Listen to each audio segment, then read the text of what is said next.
Welcome to Salaam Nerds Podcast. We do reviews and recaps of nerd culture, reality TV, and current events from this week. Yo, it's the Salaam Nerds. My name is Dean, aka Watch Me Dean. I'm here with my boy Chad. We drop live episodes on YouTube on Sundays, Tuesdays, and Wednesdays at 10:30 p.m. Eastern. All episodes can also be found everywhere podcasts are found. Thank you to all our supporters.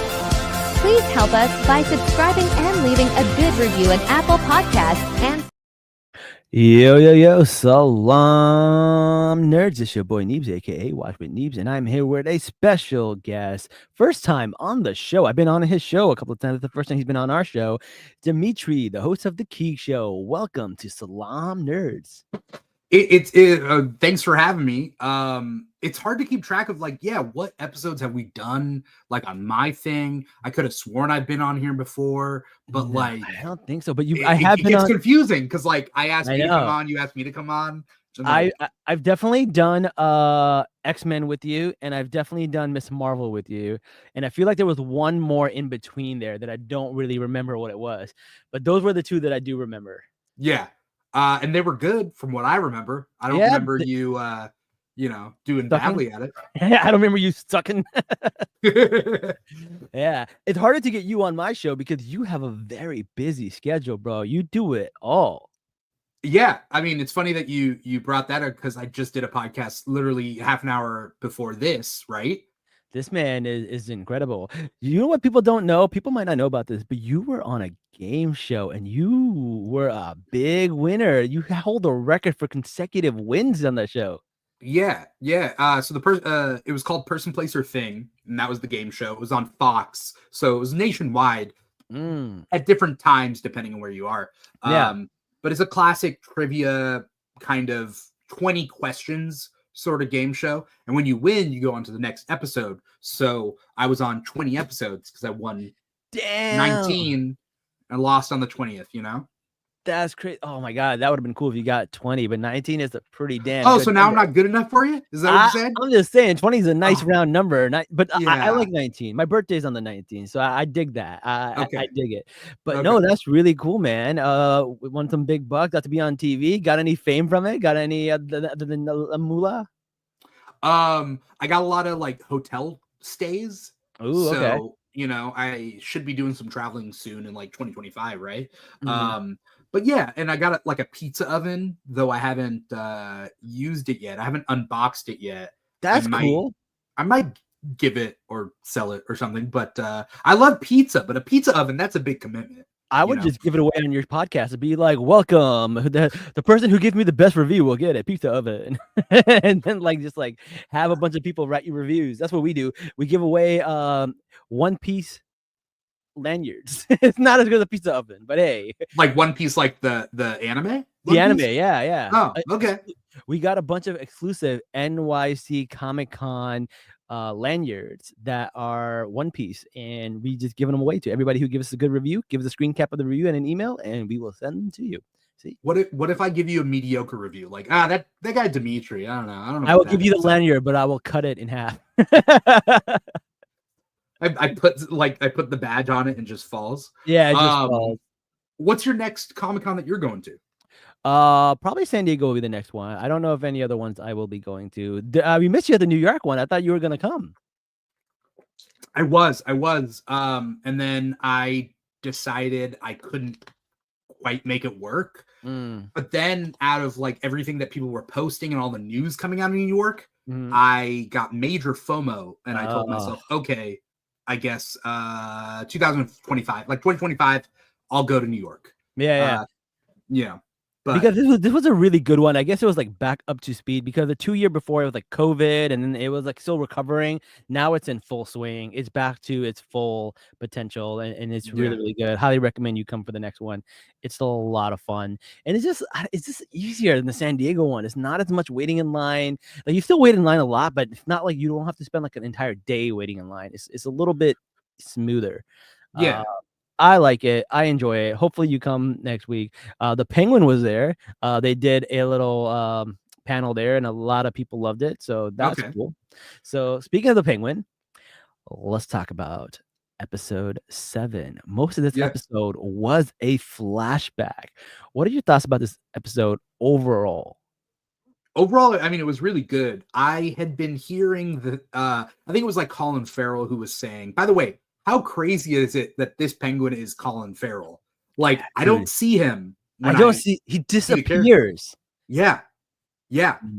Mm. Like if you told me that this character, this character, the penguin, was played by an actor that looked just like him, right? Yeah. That it wasn't prosthetics or anything, I would have believed you and been like, oh, who's this new and great upcoming actor? Yeah.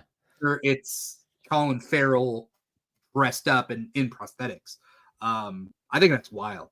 It was so incredible. And like it's not just the press, it's the acting too. He just gets lost in the character. And you're almost like, this is the real person. He doesn't speak like with that accent. He doesn't talk like that. He doesn't have that swagger, that attitude, that James Gandolfini vibe, but It is pulls very it James off. Gandolfini, right? It really is. It definitely is.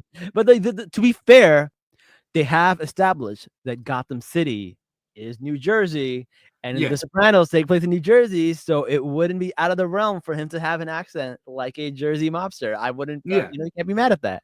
So I definitely like that. One thing that I didn't expect was to get a flashback, and this episode was mostly a flashback, and we got to see Oz as a young kid, and not only did this kid did a great acting job, but he looks just like the fake Colin Farrell. Like like the hair swoop and the way he walks and the way he talks and even like the face. Like, did they find this kid first and then make the prosthetics to see like what this kid was like? That it was just a good job. I wonder. I'm looking up who the actor is, but the kid looked familiar. Because I think I've seen that kid before in something. But I mean, the kid did a great job, and part of me wonders whenever they do like in a movie or TV show or whatever, where they do like a young version of a regular character. I always wonder, does the young actor watch the performance and then take that on? Because sometimes they're really spot on, but then when you get to something like Shazam or Shazam 2, Zachary Levi's doing his own thing. Oh my God, 100%. He's doing his own thing. And then Asher Angel, I think, is the actor who plays the young Billy. He's a great actor also.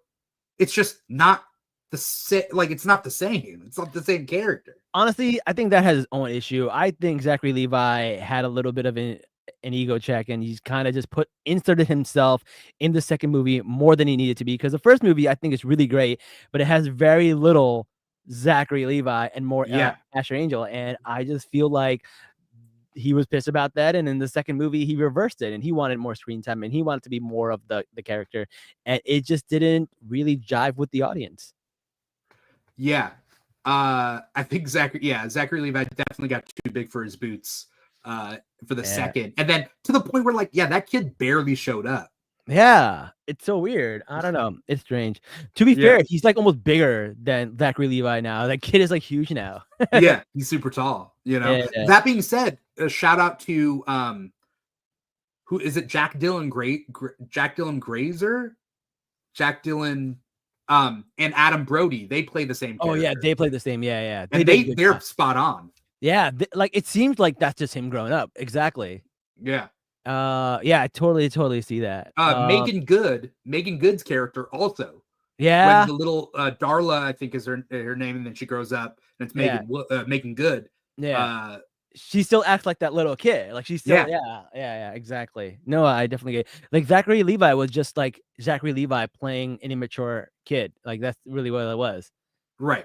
Because I don't know. It's there's so many problems, but I really did like the first Shazam though. I did too. The scene where like he realizes his mom doesn't like him, and then he jumps off the building. I was like, oh man, this movie is sweet, man. This is like gets you hyped. Like you really, but like the second movie didn't really have that. It really didn't.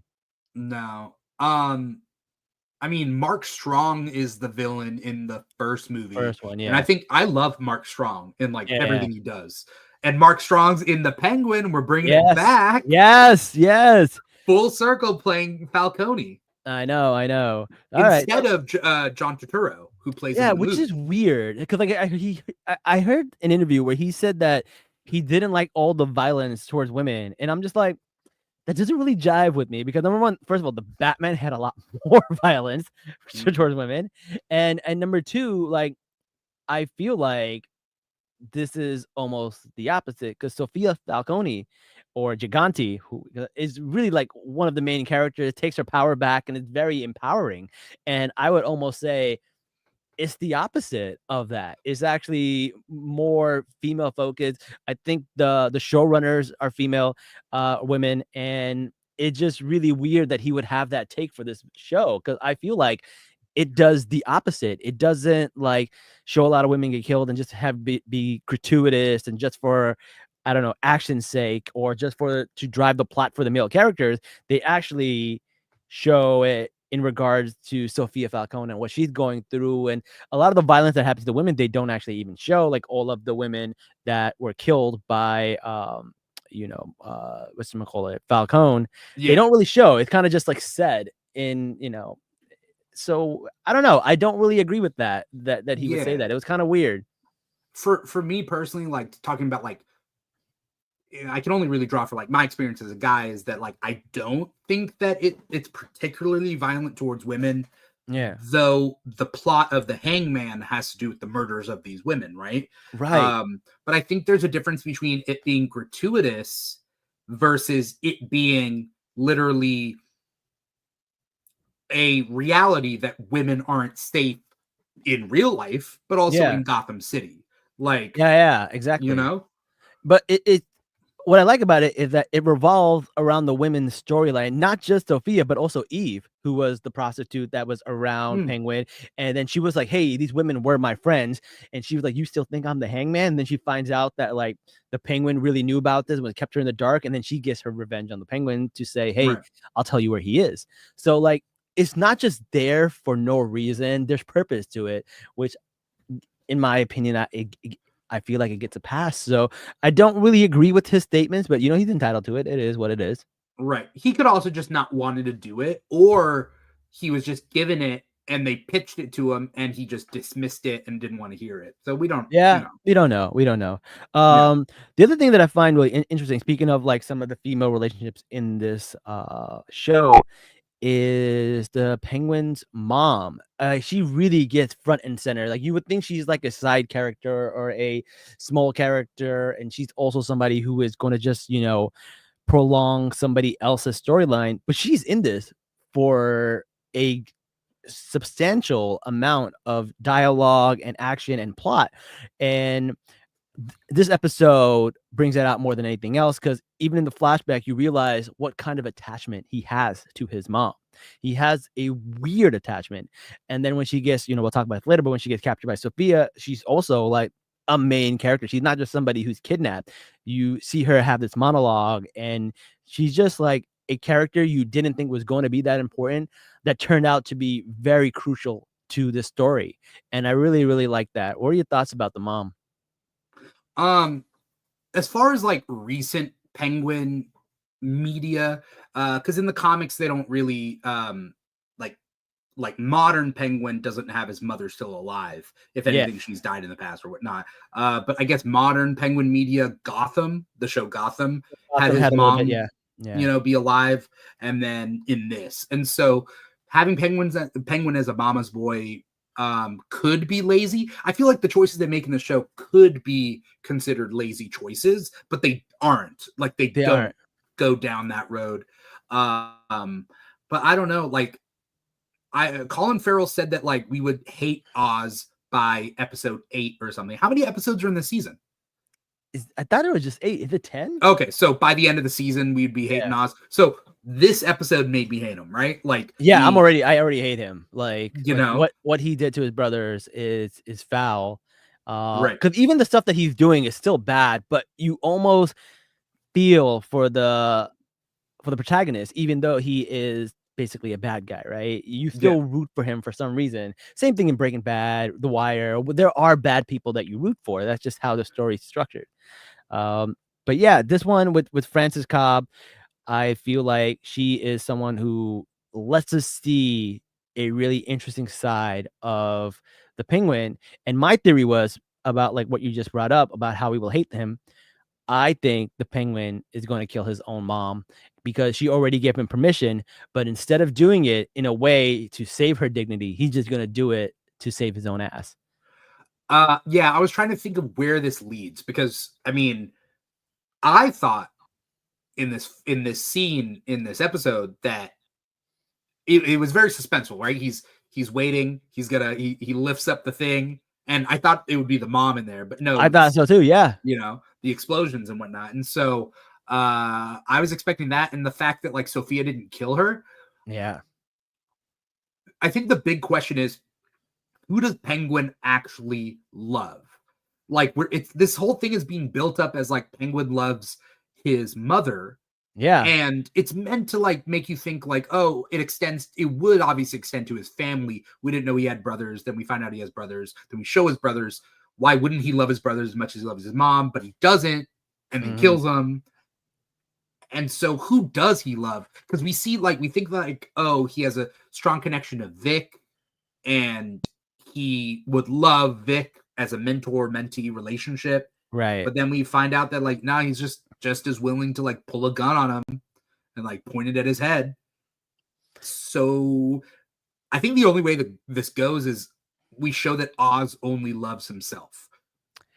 I think that's valid, but I do think there is one more person that he seems to kind of love, and that is Rex, who is this mobster that he talks about in the first episode, and now we get to see him in this flashback, and you could see him as a kid just admiring this person. Why? Because he's around town, he gives people money, he makes people like him, and he almost like based his own character off of him. And as we see in the tunnels where he's like, I'm giving people work, man, there's nothing better than giving people money and giving people work and giving them dignity. Like, hey, that's how we do it. That's like, so he has this like personality that he is trying to mimic, and that's what he loves. He loves this Rex guy because he admired him, the way he just like commanded the city that he lived in, and he would help out his family, but his brother would always say, no, he's not a good guy, man, he's not a good guy, and he resented his brother for that. And I feel like that's another character that we got to explore that I found really interesting. What are your thoughts? Well, I don't know if this is gonna blow your mind. Rex Calabrese Calabrese or whatever is a character in the comics. Very small character. Catwoman's dad, right? Yeah. So Catwoman's dad, because there's this whole storyline where she thinks that Roman Falcone is her father, right, and that goes the whole thing, and then she like thinks it's Rex Calabrese. Okay. I think it's Penguin's father in this. Like, it's the only thing that makes sense. I think so too. You know? I think so too. Yeah, I think that'll be really, really interesting. And that's why his brothers don't like him. He thinks he's a bad guy. So I totally get that. So as they're leaving, they go into this tunnel. And they go into the tunnel because it starts raining. He wants to get his brothers out of the rain. It takes too long to get home. So like, you know what? We're going to play flashlight tag in the tunnels until the rain stops, and then we'll go. So they're playing flashlight tag. And, you know, the brothers are kind of like teaming up against Oz. And you kind of see this dynamic in a lot of, I guess, like siblings. When you have like maybe 3 siblings or 4 siblings, there's always this like connection with 2 of them, and then one gets kind of left out and they feel a little alienated. So it was the older brother and the younger brother, and the middle one gets kind of alienated. And he was the one who was the mama's boy. The other 2 just like to hang out with each other, and a lot of it could be because he had the brace, he couldn't keep up with them. So when they went down the tunnel, they didn't think that, hey, you know what, they did this to me because they know that I can't do this. So he's angry and shuts it down on them, and you see him just leave, doesn't care. And you would think that at one point or some point he's like, okay, I gotta go save them, I gotta go let them out, they learned their lesson. No, he just wanted all the attention of his mom to himself and did not care to let them out, and they drowned. Yeah. And you just got to see that, like, oh, Penguin is not a good person at all. He is bad news bears from the jump. What are your thoughts about that? I think you see it in that scene right before it, where it almost makes it seem like he's an only child, like his mother loves him, but then the 2 other brothers come in and start taking the focus from him. And so, his mom starts focusing on them, and she loves them too. Yeah. And he's jealous, and it's not great, and it makes me hate him. But also at the same time, like, it adds a level of nuance to his character that this is the reason why TV shows are invented, right? Yeah. Like a movie, you can only go into so much, but like a TV show is doing its job right as a TV show by getting into that nuance of this character, right? Yeah, absolutely. So, no, I totally get it. agree. I like it. It works. I hate him, but it works. Yeah. And then you see he gets exactly what he wants because like he's helping his mom, and then like he leaves out dinner for her, he's taking care of her, and then his mom's like, hey, you're gonna give me everything that I deserve, you need to make sure that I get this. And you see that he has a weird love relationship with his mom, but she's also kind of toxic and putting this pressure on him and making him do all these things and be like, I deserve this, you need to do all these things for me. And it's a really sick, twisted relationship that they have with each other. They pretty much just are giving each other some kind of like toxic, weird love. And it's really interesting to see that. Yeah. I mean, it is weird. I don't think it's to a utmost degree of weirdness. I don't think that they're hinting at Game of Thrones related stuff, but but the neediness and the right, like the attachment it's too much. It's toxic. It's there's a word for it. Codependent. Right? Yeah, absolutely. And so I mean, we see that, and she's also just not a nice person. No, you see that with Sophia, because when Sophia kidnaps her, she just imagines like an old lady. Yeah. It's not. She's got bars. She's like, hey, I always heard Oz talk about your house. It's kind of shit. And I thought that was really, really funny. She talks a lot of shit, and I thought that was really cool. But yeah, so basically Oz comes back to his neighborhood and he goes, the lights are on. You see him like talk to that councilman or senator or whatever to put the lights back on. He did it. And parts of him, when he's talking to him, he's like, hey man, you got to put it on for the city. But really, truly, he just wants it on for himself, for his drug business. So like he has this like, I guess, delusion that he is this hero for the city, but everything he does is really for himself. It's not altruistic, right? But he loves the fact that it comes off altruistic. For I would say yes, but I would also see it as he doesn't always explain his altruism to get attention, but rather if he can be selfish and altruistic, he'll do both. That's but if he, but if he can't be altruistic, he will be he'll be selfish all the time. Yeah. If he can get that altruism. For example, the reason I bring it up is when Sophia's people are coming for Oz, and Oz is like, Vic, get out of the house, right? They're coming to get me. Yeah. He doesn't make a big deal about like being the great person to let Vic loose. Yeah. He lets him go knowing that he's going to get taken. Yeah. You know what I mean? I totally agree. The other thing I feel that's interesting about Oz compared to these other gangsters is that all these other gangsters rule by fear, but Oz wants to be feared and loved, right? that Michael Scott meme. He's like, do you rather be feared or loved? I want people to be afraid of how much they love me. That's what I think of when I think of Oz, right? He wants people to love him, but he also wants people to fear him, and that's what gets him greedy. So he wants the love, he wants the fear, he wants both. And he goes in and he finds Vic on the floor and he's knocked out. He tells him to go, you need to raise an army. And then basically he gets taken by Salvatore Maroni, gets beat up, and then gets taken to where the drugs are. And this is where that whole I want to be loved and feared comes in, because when he gets taken there, the people support him. They find a way to help him.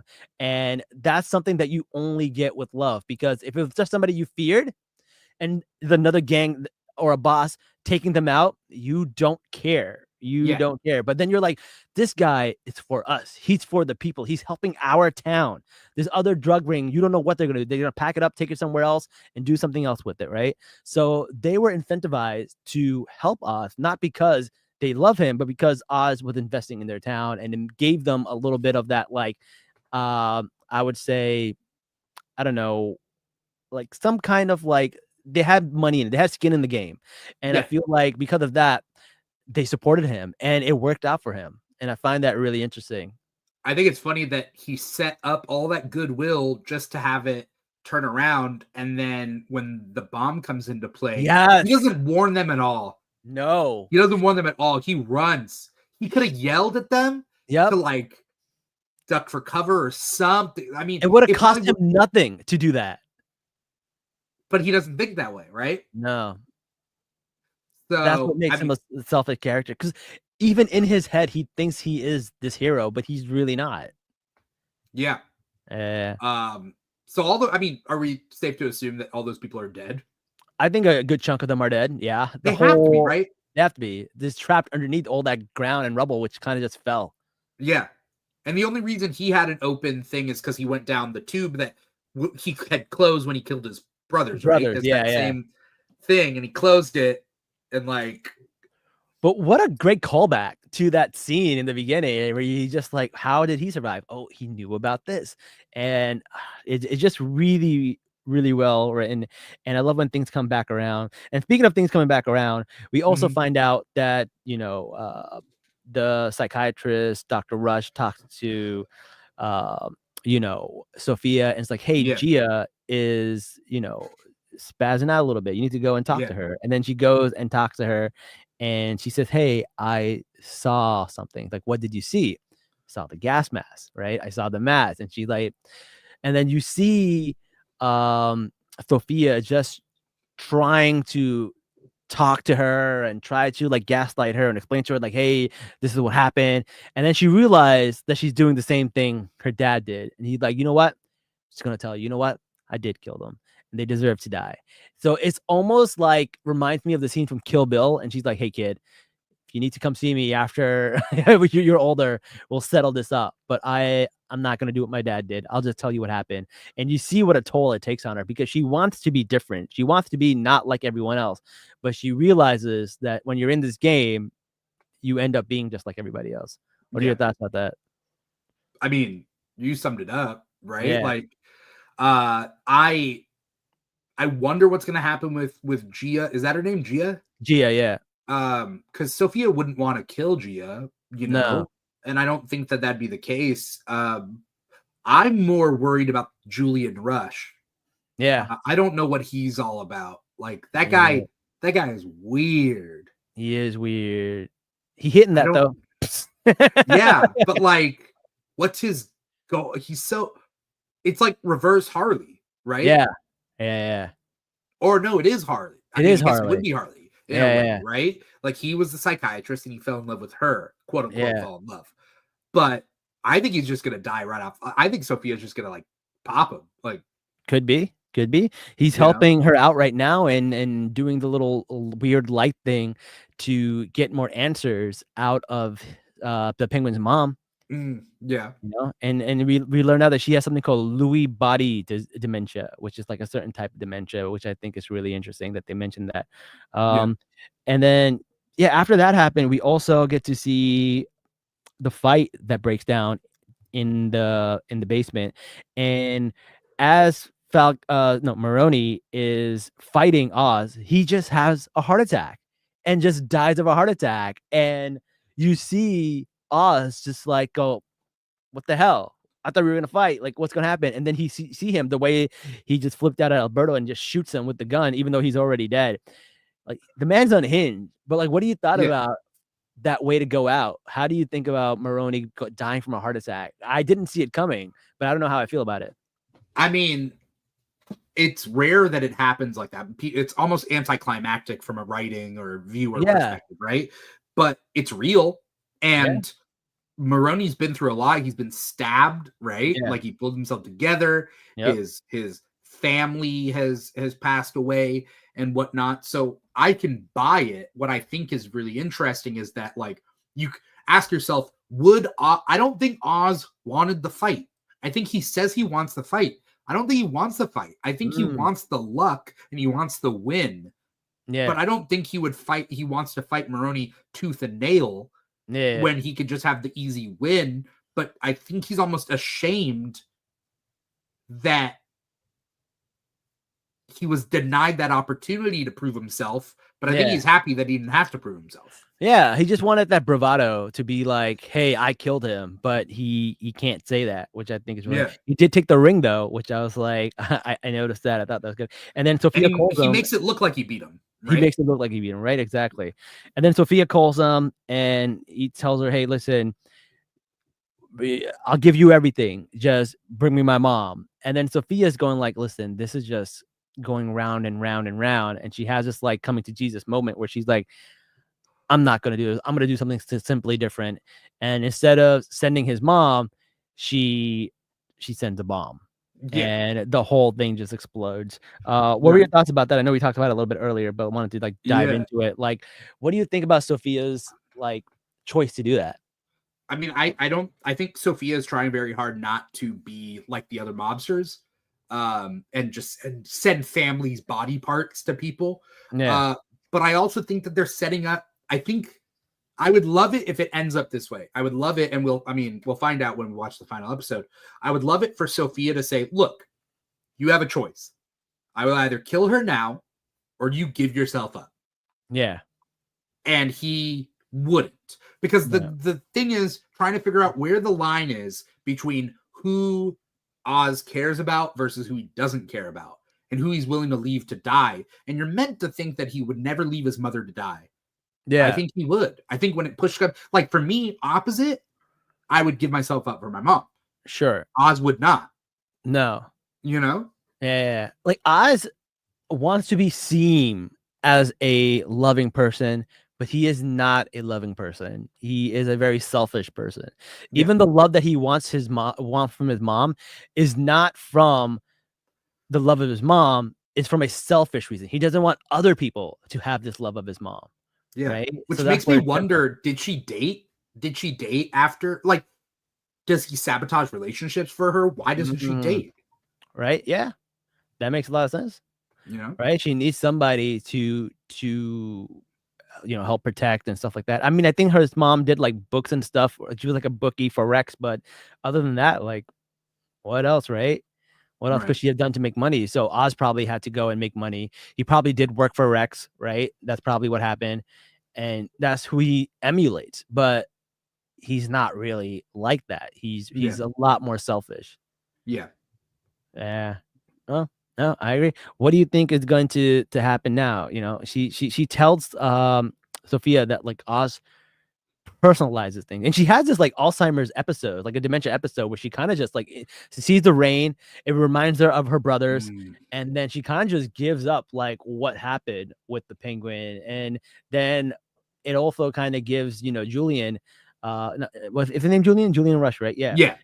So it gives him like, hey, go in, psychoanalyze her, and let's find out. I think what's going to happen is Julian is going to find out everything that happened, and he's going to tell Sophia, and Sophia is going to use it against Oz and be like, hey, you did this to your brother. I figured it out. I know what kind of person you are. Yeah. I mean, there's this definitely, like, the final episodes is leading up to all this going down, but I don't know who's going to live or who's going to die. I think that, like, if somebody doesn't die at the beginning of episode 8, if somebody does die at the beginning of episode 8, somebody will die at the end of episode 8. Like, there will be more. But I don't know. I don't know if Vic's gonna live. I don't know whether Oz's mom's gonna live or not, because Vic is a ticking, like, he has a countdown clock on him. He's hanging out way too much with them, you know. I think Vic dying is something that would make us easily hate the Penguin, which makes sense because the Penguin is a villain, right? We're spending a lot of time with him and we're feeling for him, and he's turning into like a protagonist because he's the main character of the story. But we have to remember he is a Batman villain. Next time we see him with the Batman, we want to root for the Batman. We don't want to root for the Penguin, and he has to do something really, really bad to remind us that, hey, he's a bad dude. Yeah. Here's a question for you. Do you think Batman's going to appear? I know he's said to not appear. But you literally had a whole, like, couple city blocks collapse into itself. That is true, but it's only been like a few weeks since the whole city collapsed on itself, right? We're pretty much in no man's land. Right. arc, right? So if you Right. watch the No Man's Land arc, Batman pretty much just left Gotham and is trying to like figure out what to do.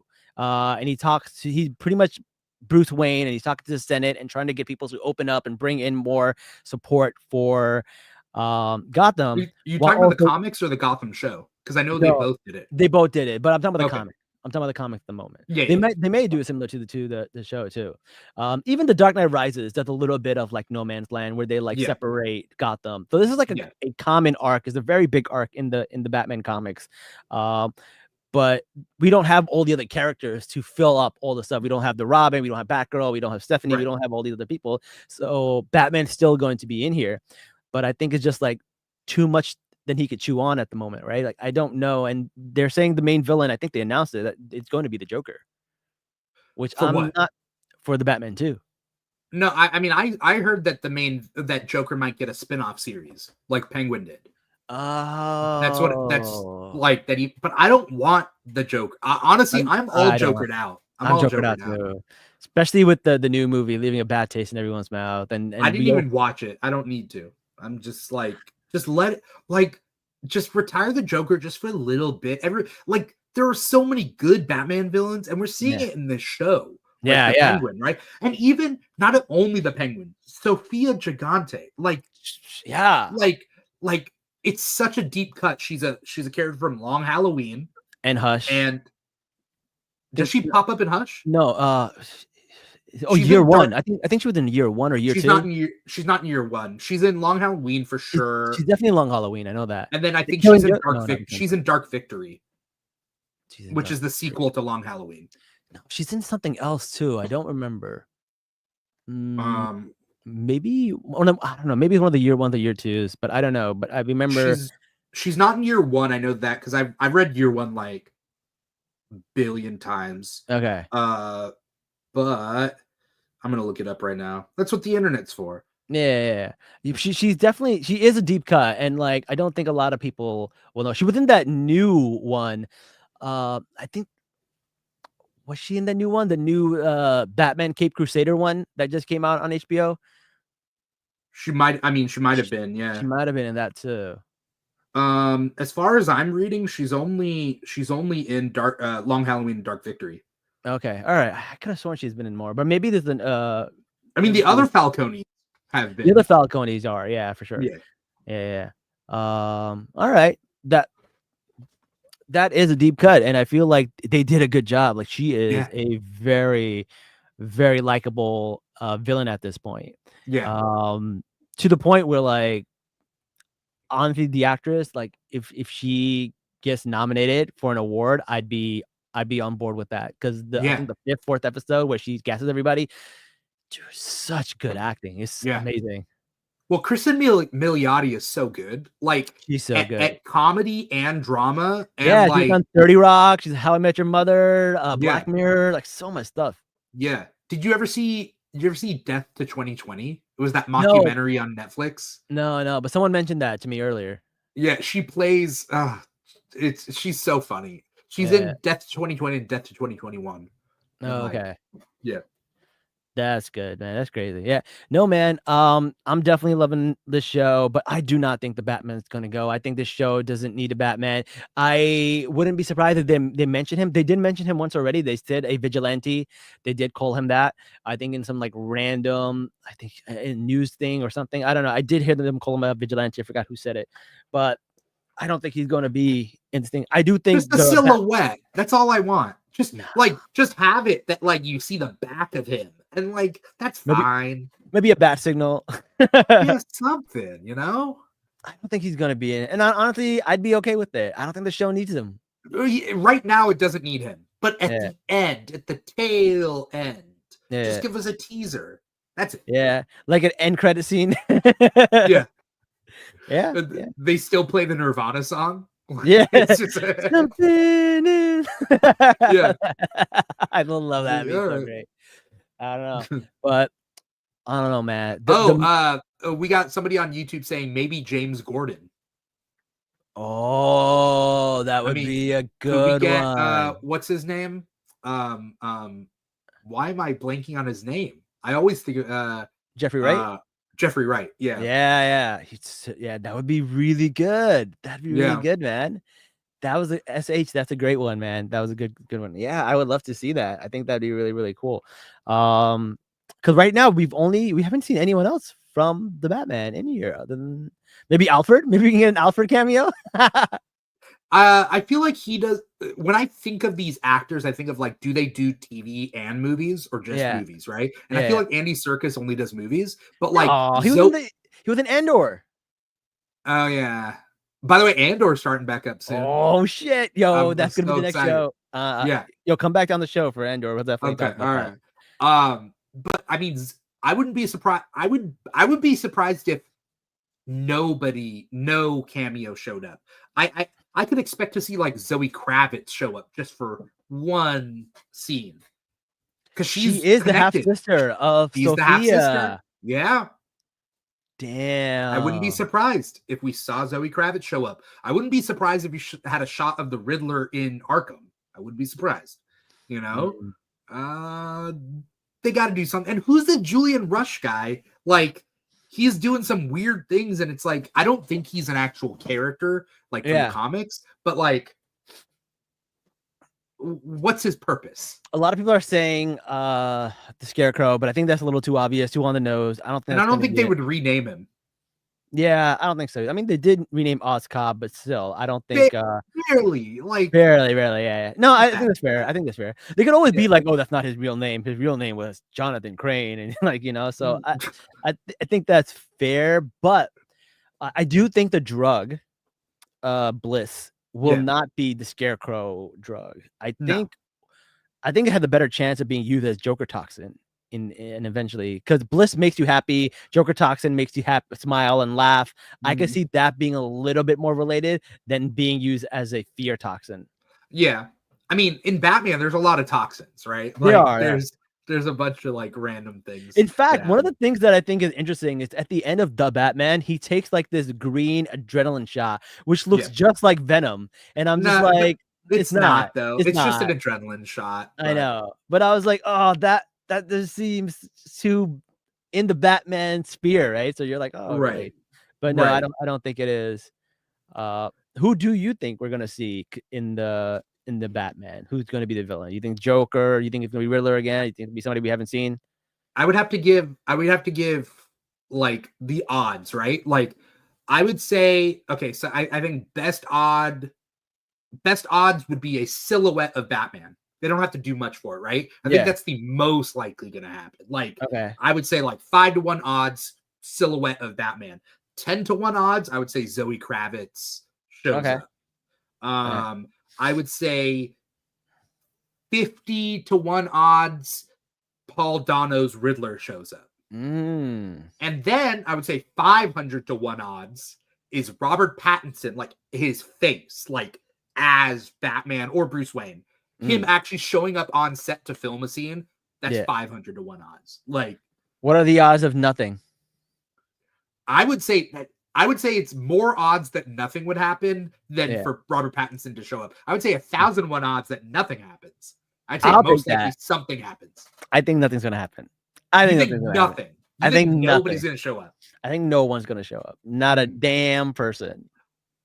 There's also an idea that they could hint at a person that we've never seen before. Yeah. They would just be like, "Oh, I've got a phone call from Pamela Isley." And then it cuts. I mean, like, Magpie was in this, but that's about the depths of any cameo we're gonna get. It was so Z-list. Magpie. Yeah. All right. Fine. You know. I don't know. We'll see. But I don't know. But like, I just really like the Matt Reeves universe. Like, it's just so good. The only thing is, it's too realistic. Like, I don't see us ever getting a Clayface in this universe.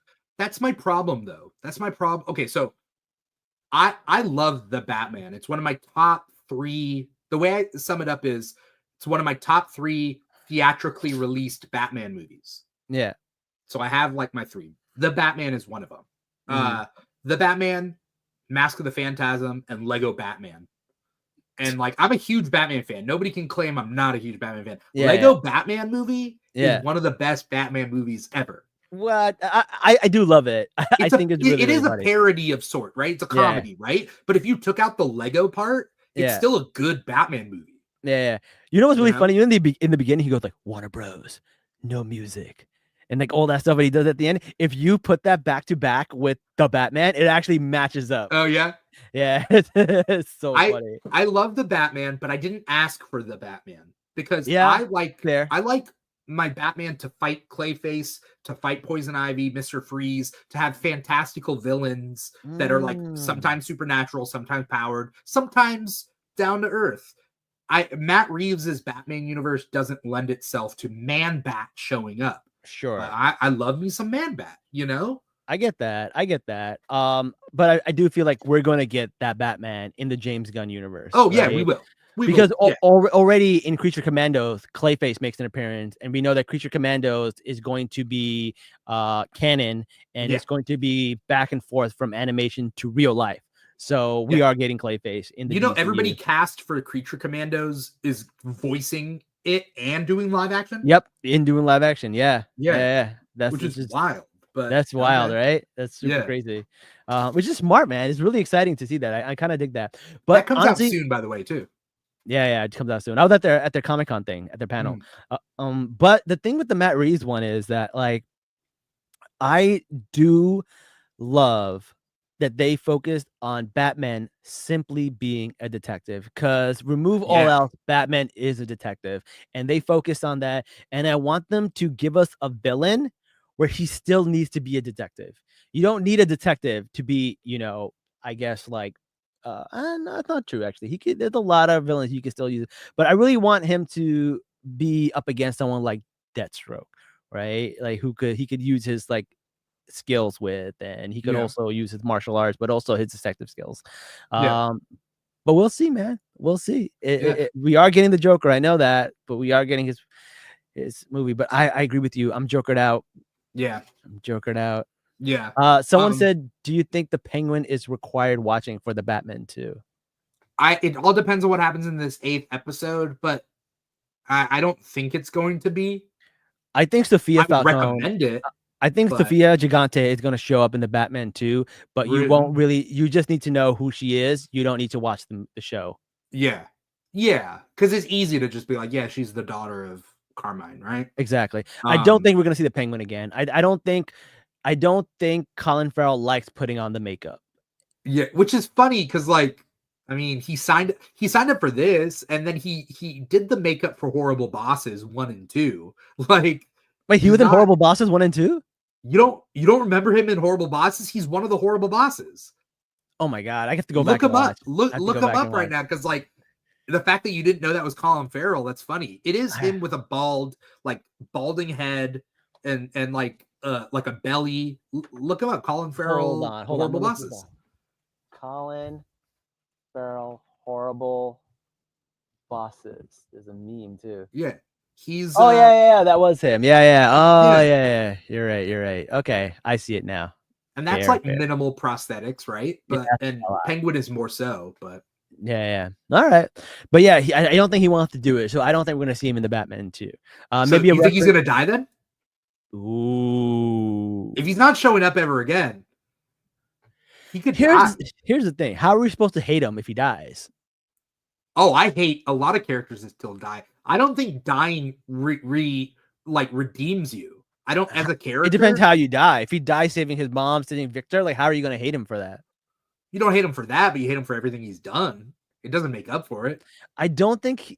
I guess he is like hateable, but like, I don't know. I don't think he's done enough for me to just hate him at the moment. He still has redeeming qualities. I think the only even though they're from a narcissistic place. Yeah, the only way he redeems himself, it's not if he gives his life for his mom. I think if he gives his life for Vic, then that means something. That does mean something. Yeah. I don't know. There's a lot of people who think Vic is going to become like Victor Zsasz or Victor Freeze. I don't see that coming. That's super dumb. That's the dumbest, most internet theory. Like, no. Yeah. People who are like, I heard he's Vic. He must be either Cyborg, Vic Stone, or he's Mr. Freeze, Victor Freeze, or he's Victor Zsasz, and it's like, or he's just Vic, dude. A lot of Victors in the DCU. I just realized. Yeah. Someone says, "What if he betrays Victor?" That would make me really hate him. I think betraying him would definitely do it. Yeah. But then betraying him and then dying, you're kind of just like, I don't know. I don't think he's gonna die. I think we're just not gonna see him again. I mean, we'll see. I don't know. We'll see. I don't know. But I do enjoy the Matt Reeves universe, and I hope it keeps going. I don't want it to end. But that's really all we got for this episode, man. Thank you everybody for tuning in. This was really cool. Dimitri, let people know where they can find you. Yeah.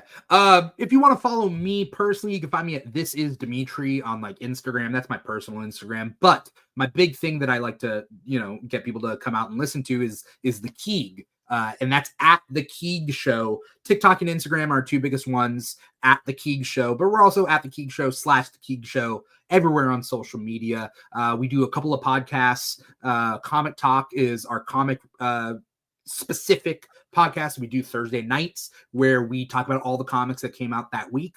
And then we also have like the Keeg Talks, where we talk about movies, TV shows, a little bit of comics. So you can find us at the Keeg Show on social media and just keep up with all our stuff that way. Okay, cool. All right, we have one last question. I ignored it before because it didn't have to do with the DCU, and we're talking about the Penguin. But someone is asking, who is your favorite current MCU hero? Theirs is the Scarlet Witch. Dimitri, who's your favorite MCU superhero? Oof, that is current. My favorite. That means they're not current. They're not dead and they're not retired. They're like active right now. Yeah. Current. Oh, I love Miss Marvel, and I'm really looking forward to like what Miss Marvel does in the future. Yeah, Young Avengers. I love Kate Hawkeye, like Kate Bishop Hawkeye. So I'm again excited about that. Sam Wilson, I'm very excited about Brave New World and Sam Wilson and Red Hulk and whatnot. Sure. I'm also excited for Thunderbolts. Simu Liu, Shang-Chi. Solid pick. It's been way too long for a sequel. Like, why is it way too like that guy was such an up and comer? Why does it take 5 years to do a sequel? Come on. Yeah. Nope. That's solid. I like that answer. For me, who would it be? I'm trying to think because there's a lot of stuff that's coming out, but I think I wanted to say Blade, but I don't know if he'll ever get a movie at this point. I don't think we're getting anything. But Daredevil. Let's do a Daredevil. He was in She-Hulk, so we're gonna go with Daredevil. Daredevil Born Again is gonna be cool. Yeah. I'm very curious about Wonder Man. Yeah, because I love that actor. Yahya Abdul Mateen. Yep. I like him as an actor, so I'm very excited. And then Trevor Slattery is coming back. Yeah, so apparently Trevor Slattery, and the guy, the Arab guy in Succession who plays the DOD agent in Miss Marvel, they have a 10-year contract with Marvel. So we're gonna see these characters over and over again in the last 10 years. I don't know how, but I got a scoop that someone told me at an event I went from one of these three actors, like from the horse's mouth. So that'll be really cool. Anyways, guys, thank you so much for joining us. And until next time, guys, Salaam, nerds.